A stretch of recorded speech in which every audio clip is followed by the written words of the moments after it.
Waar daar rookie is daar 'n vuurtjie. En al het die kole grou en koud geword, is Wouter Botha met sy vergrootglas daar. Die vlieënier, navorser en ontdekker het reeds 'n paar Suid-Afrikaanse geheime ontrafel en is 'n bekende op die draadloos. Ons het aan sy lippe gaan hang. Van kleins af steel twee dinge sy slaap: 'n onversadigbare nuuskierigheid vir onopgeloste sake en hartstogtelike passie vir vlieg. Vandag is sy speurvernuf steeds die brandstof wat vir hom vlerke gee. Letterlik, want as vervaardiger, ondersoeker, skrywer en kommersiële vlieënier laat Wouter Botha geen steen onaangeraak in sy soektog na die waarheid nie. Soveel so dat hy as ons eie Indiana Jones bekend staan. Wouter, jy staan nou amptelik bekend as Suid-Afrika se wrakjagter. Hoe voel jy daaroor? Ek is bly dis net die een naam, maar daar's ander name ook. Kan jy onthou van Kunsbeen se tyd af wat jou gelei het tot dit? Fotoverhaalboekies. Soos byvoorbeeld Takuza en Ruiter in Swart en jy weet seker goed. Ons het dit as kinders gelees en ek dink dit was 'n goeie ding vir ons. Kyk, is ons vormingsjare gewees, né? Jy is ook 'n aangenome kind. Ja, Het jy jou ouers gaan opspoor? ek het ongelooflik goed groot geword in terme van my aanneema en my aanneempa. En ek was so bevoorreg, ek is in Pretoria gebore, maar ons het toe ek graad 1 was getrek Pongola toe.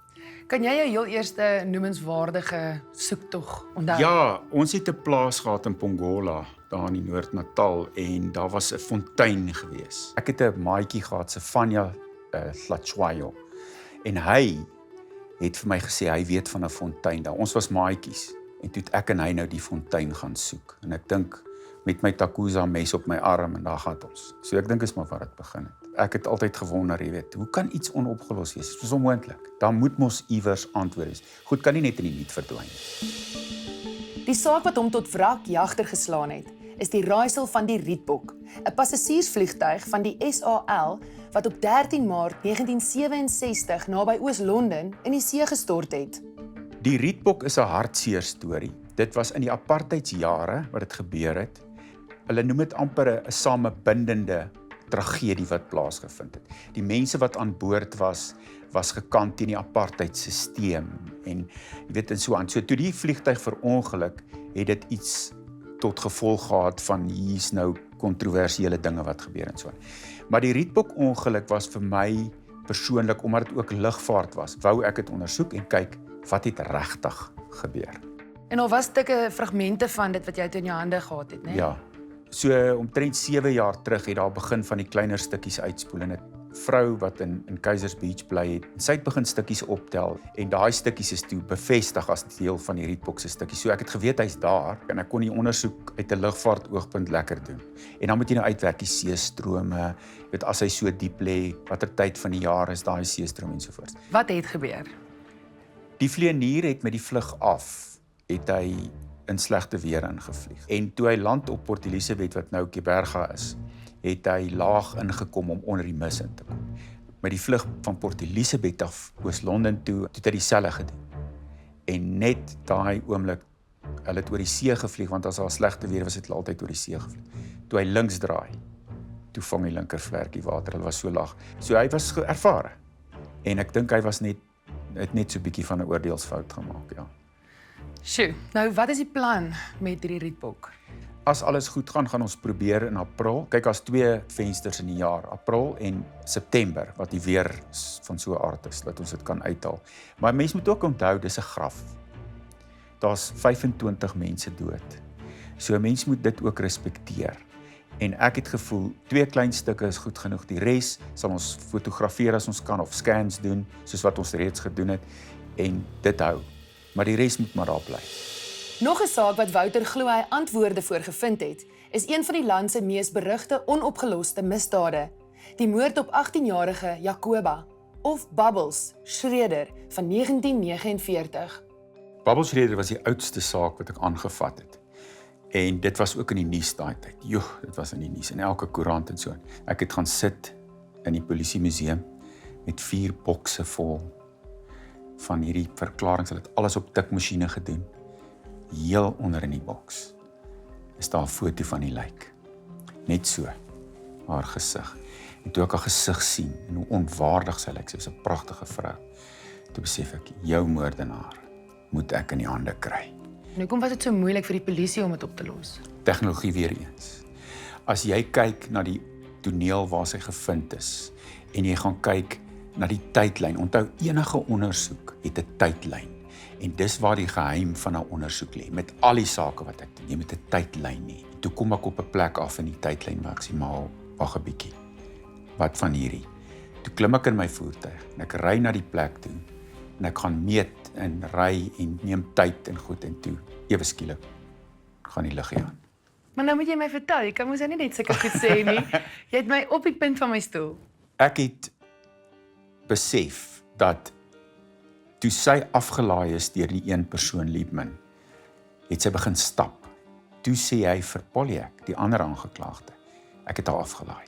Toe sê Poljak, jy kan nie dit doen nie, dis 'n meisie alleen in die strate, en hy klim in sy voertuig. En hier is nou die grappie. Hy bly toe vir 'n uur weg. Hy moes haar gekry het, daar's nie 'n manier hoe hy haar nie kon kry nie. Hy het van haar gehou. En ek dink wat in die voertuig gebeur het, en ek sê dit vandag vir julle, was nie opsetlik nie.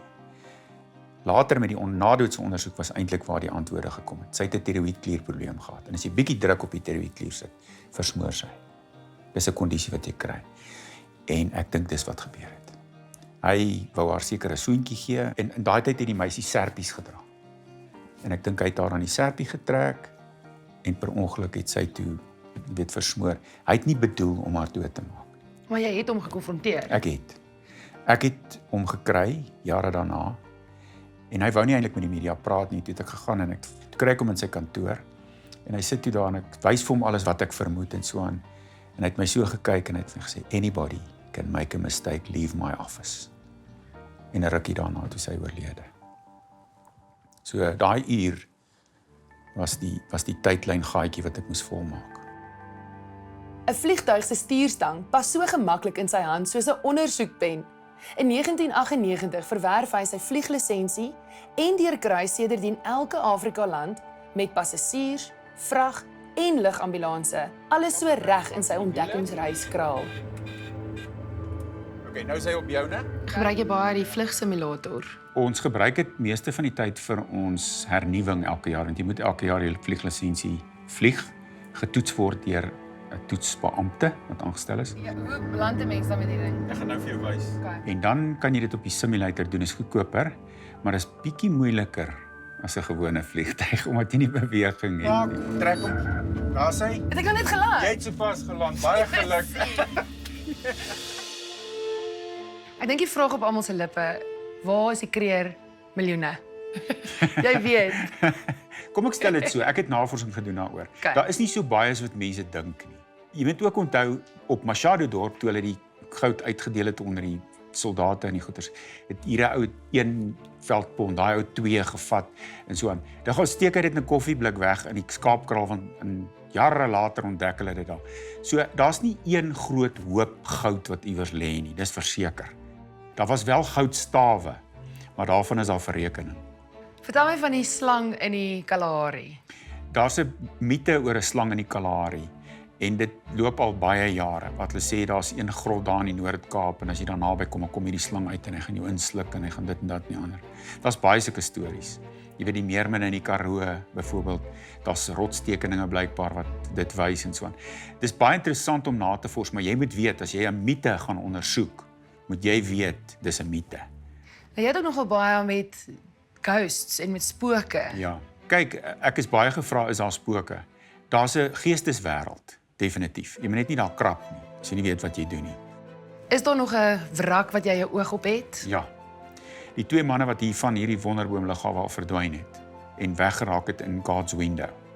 Ek wil daai wrak nog kry, maar dit is sekerlik my moeilikste uitdaging ooit. Dit is moeiliker as die Rietbok, maar ek wil dit graag nog doen. Is daar van die goed wat onverklaarbaar is, wat jy na streef om uit te vind en te verklaar? Kyk, as onverklaarde geheime, dis wat ek mee werk. Onverklaarbaar beteken jy kan hom nooit oplos nie. Maar ek weet jy gaan nie nee sê Nee, nie. ek werk net met onverklaarde, maar Okay. daar's nog 'n kans dat daar iets van kan gebeur. Okay. So onverklaarde geheime is die ding wat my jaag. Ek kan nie aanvaar iets is onverklaar nie. Klaar. Punt. Selfs die FHK noem hom Suid-Afrika se eie Indiana Jones. Hy noem homself 'n doodgewone ou met 'n onrustige siel. Dis presies wat ons gewone land nodig het met al sy onopgeloste geheime.